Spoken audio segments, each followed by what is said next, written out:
Эфирде яңалыклар вакыты, студияда Алсу Нуриева. Исәнмесез? Бүгенге чыгарылышның төп темалары.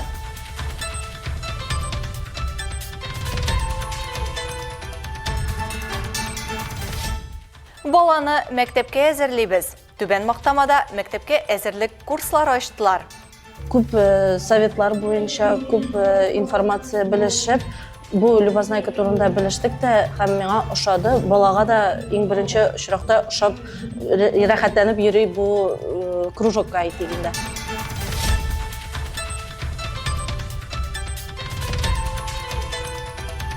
Юллар имин булыр бергәләп. Азнакайда яшь юл хәрәкәте инспекторлары отрядлары транспорт хәрәкәте профилактикасы белән шөгыльләнә. Шушы юл йөрү кагыйдәләрен өйрәнәбез, һәм инде төрле акцияларда катнашабыз, бигрәк тә инде укучыларга акцияларда катнашу менә шушы безнең Азнакай шәһәренең халкы белән эшләү ошый.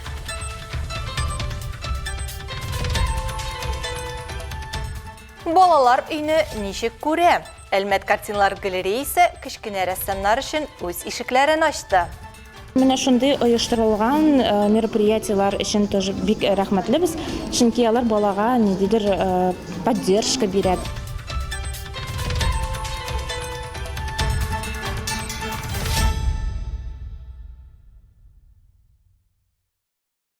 Көн дәвамында Әлмәт урамнарыннан 283 кубометр кар чыгарылган. Кичә калабыз юлларына яуган кар күләмен әнә шул саннарда исәпләргә була. Әлмәт районы рәсми порталында хәбәр ителгәнчә, кышны юл хезмәтләре тулы әзерлек белән башлады. Кичә көн һәм кич буе Әлмәттә 18 берәмлек махсуслаштырылган техника һәм 200-гә якын эшчесе кар көрәү белән шөгыльләнде. Әлмәт шәһәре автомобиль юллары идарәсе баш инженеры сүзләренчә, техниканың әзерлеге 100%-ны тәшкил итә. Кар яуып торган вакытта беренче чиратта төп үзәк урамнар, юлларның бозлауы хасил булу ихтималы булу өлешәре, җәяүле кишүләре, баскычлар булган урыннар һәм социаль өлкә учреждениеләренә илтү юллары чистартылырга тиеш. Азнакайда яшь юл хәрәкәте инспекторлары отрядлары катнашында бәйге узды. Аның максаты яшь инспекторлар хәрәкәтен тагын да популярлаштыру, киң җәмәгатьчелекне юл хәрәкәте иминлеген тәмин итү проблемаларына җәлеп итү, юл транспорт хәрәкәтләрен киметү һәм булдырмау.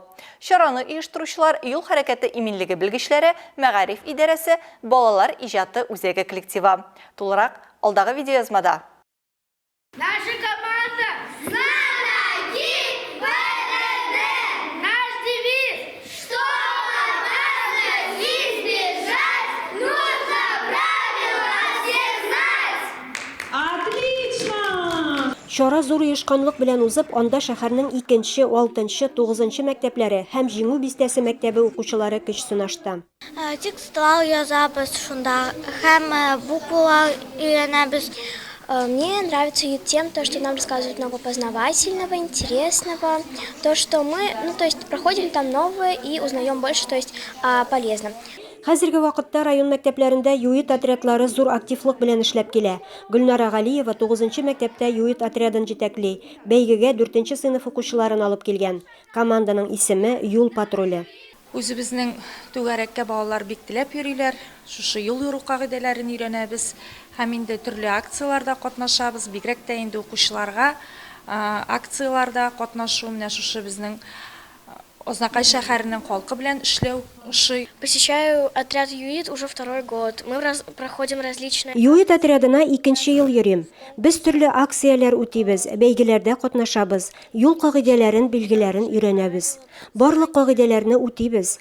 Бу чарада инде 2нче ел катнашабыз. Движение на ЦДТ уже сюда ходим уже 2-й год.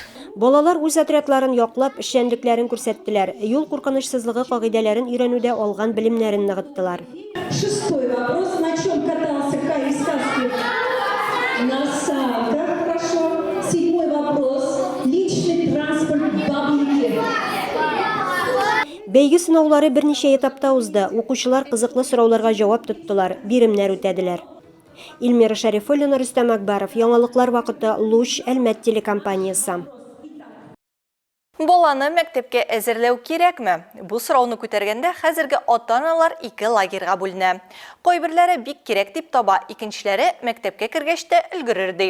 Укытучылар беренчеләр якла, беренче сыйныфка керер алдыннан балаларның тиешле белеме булырга тиеш ди.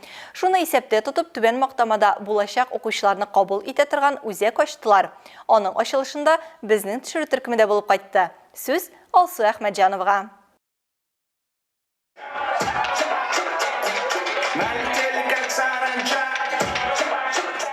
Аниматорлар белән берлектә бай күңел ачу программасы, шулай ук күп сюрпризлар, логик уеннар һәм химик шоу. Бу ял көнен Түбән Мактама бистәсе балалары озак истә тотачак. Время поехали. Как говорится, время первых и время пошло.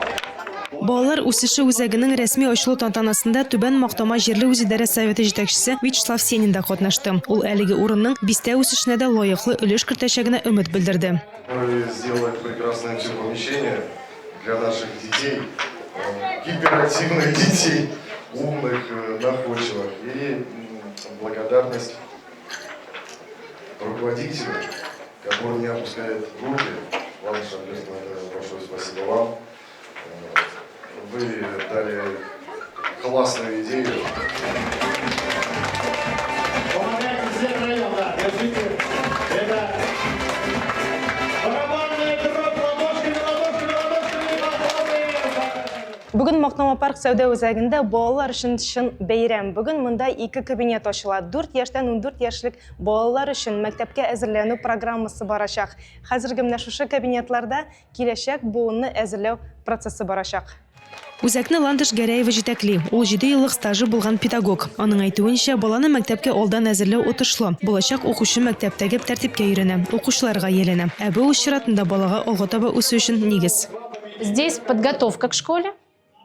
Монда мәктәпкә тулы әзерлек бара. Укырга, язарга, логик фикерләргә өйрәтәбез. Бер кабинетта төркем дәресләре үтә, ә монда кечкенәләр дә шөгыльләнәчәк. Минем әле 4 яшьтәгеләр өчен курс ачылды. Быелдан балаларның яшен киңәйттем. 1-нче сыйныфтан алып 5-нче сыйныфка кадәр репетиторлык белән дә шөгыльләнәбез. Маленьких детишек, потому что в этом году у меня запустился курс для 4 лет. Вот. То есть я уже расширила и возраст детей, и репетиторство с 1 по 5 класс. Бүген бу үзәктә инде беренче буларак укучылар укый язарга өйрәнә башлаган. Узак уйладым, кая алып барырга баланы, чтоб хәзерге программага өйрәнә башлады, мәктәпкә әзерлеге башлансын дип. Шуңа күп советлар буенча, күп информация белешеп, бу любознайка турында белештек тә һәм миңа ошады. Балага да иң беренче очракта ошап рәхәтләнеп йөри бу кружокка әйтегендә. Әлеге балалар үзәге һәр көнне 12 сәгатьтән кичке 8-гә, шимбә көн иртәнге 9-дан кичке 5-кә хәтле эшли. Алсу Әхмәтҗанова, Рамил Базартинов, Яңалыклар вакыты, Луч, Әлмәт компаниясе.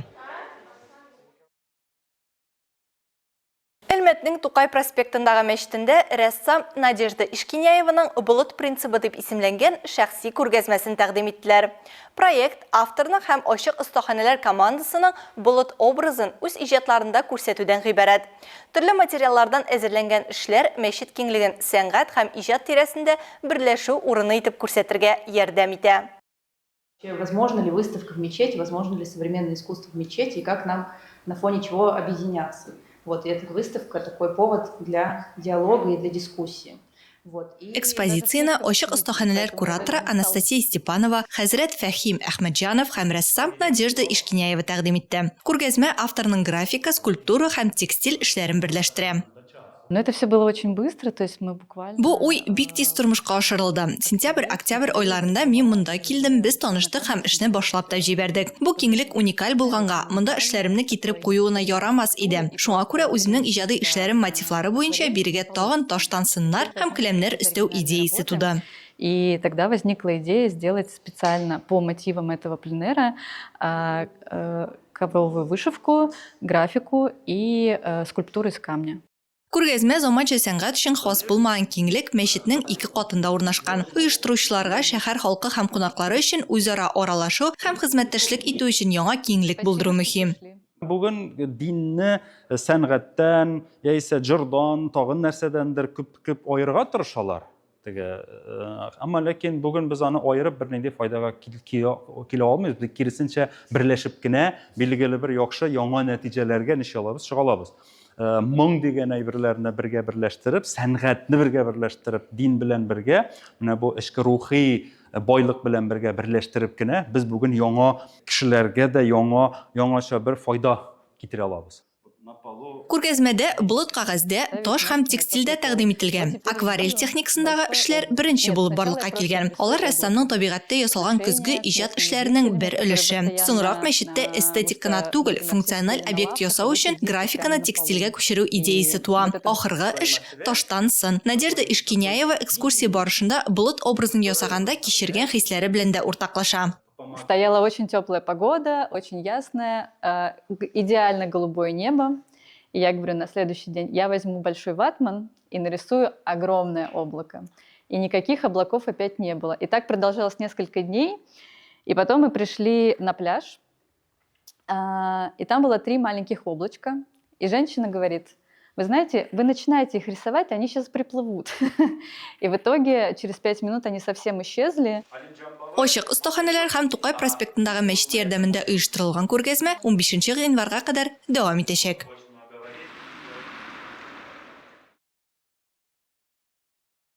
Әлмәт картиналар галереясында 5 яшьтән 7 яшькә кадәрге нәни әлмәтләрне җыйган «Минем яраткан йортым» рәсем бәйгесенә йомгак ясалды.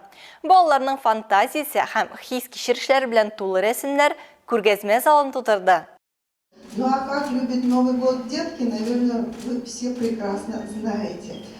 Хочу поздравить вас, пожелать, что у вас замечательные детки. Творчество – это очень-очень здорово.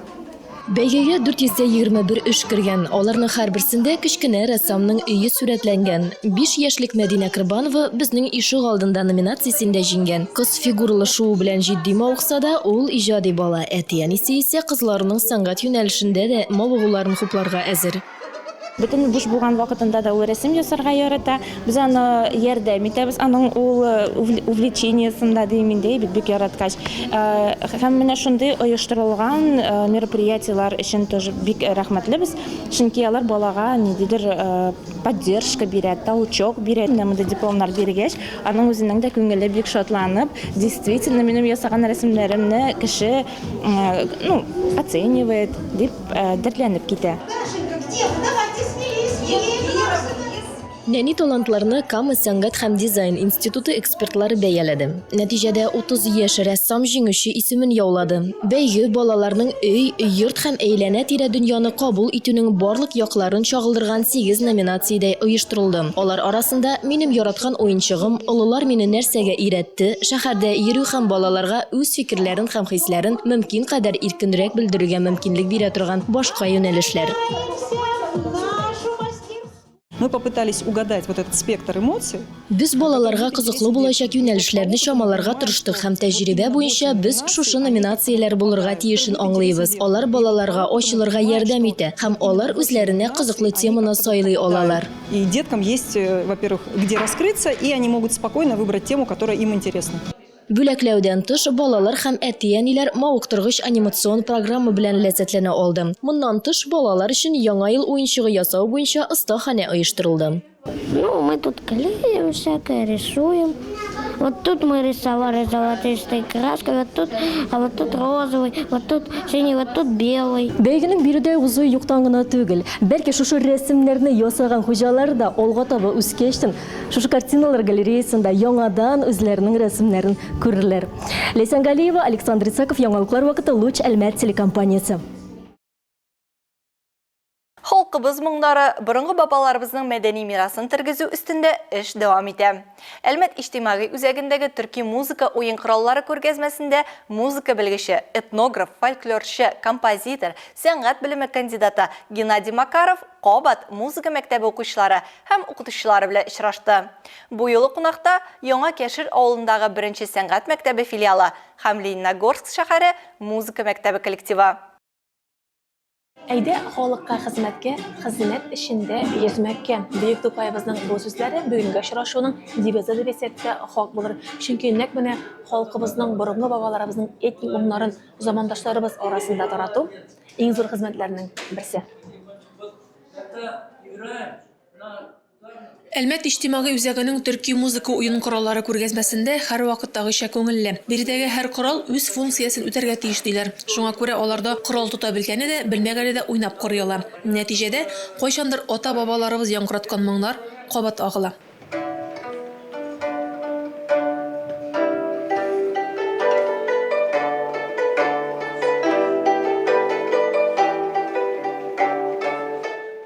Татнефть хәйрия фонды мәдәният һәм мирасны саклау өлкәсендәге проектлар җитәкчесе Павел Корчагин этник музыка белгечләрен, педагогларына, фольклор-инструменталь ансамбль җитәкчеләрен, этник музыка кораллары ясаучыларны берләштерү идеясе хакында озаклап сөйли ала. Әлеге уй белән янып йөрүчеләр монда зур бер команданы тәшкил итә. Тамчы боз тишкән кебек изге ният тә үз максатына илтә. Бүген мәктәпләрдә, махсус урта һәм югары уку йортларында бу хакта чынлап та уйлана башладылар. Бу очрашуда Идел буе халыкларының рухи традицияләрен саклауга, үстерүгә һәм пропагандалауга тагын бер өлеш. Мен бөтенесе белән дә эшләргә әзер. Чөнки мин үземә даже мультиинструменталист дип әйтә алам. Чөнки мин скрипкада да уйный алам, курайда да, баянда да, пианинода да менә минем слух татарча ничек була микән ул? Ишетү тоемлыгым шул хәтле көчле. Шуңа күрә мин гел рәхәтләнеп любой инструментта уйный алам дип үземә әйтә алам. Шуңа күрә рәхәтләндереп балалар белән авылда да эшли аларбыз дип ышандыра алам. Рәис Нәгъимов исемендәге 1-нче сәнгать мәктәбенең Яңа Кәшер авылы филиалы укытучысы Гөлнара Рәхмәтуллина очрашуга укучылары белән килгән. Яңа уку елында фольклор төркеме ачылгач та алар этник музыка белән ныклап кызыксына башлый. Бирегә аларны нәкъ менә этник музыка коллектив оештыру теләге алып килгәндә инде. Әлбәттә, шундый коллектив оештырырга ниятебез бар. Без менә бик ышанып килдек, безгә дә шушы инструментларны бирерләр дип, һәм инде балалар белән бик матур ансамбль ясап, инде иншалла сәхнәләрдә чыгыш ясарбыз дип өметләнәм. Семинарда борынгы музыка уен коралларында Лениногорск шәһәре музыка мәктәбе укучылары да уйнап карый алды. Аларда якын арада үзләрен бу өлкәдә сынап карамакчы. Планнар тормышка ашса, төбәгебездә 5 балалар этник музыка коллективы булачак. Бүген шундый төркемнәрнең икесе Әлмәттә, берсе Азнакайда эшли. Рәдифә Нугманова, Рамил Базартдинов, Яңалыклар вакыты, Луч Әлмәт телекомпаниясе.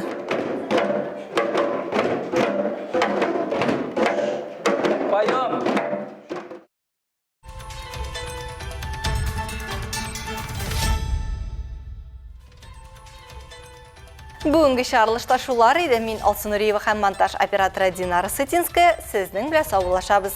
Исән сау булыгыз.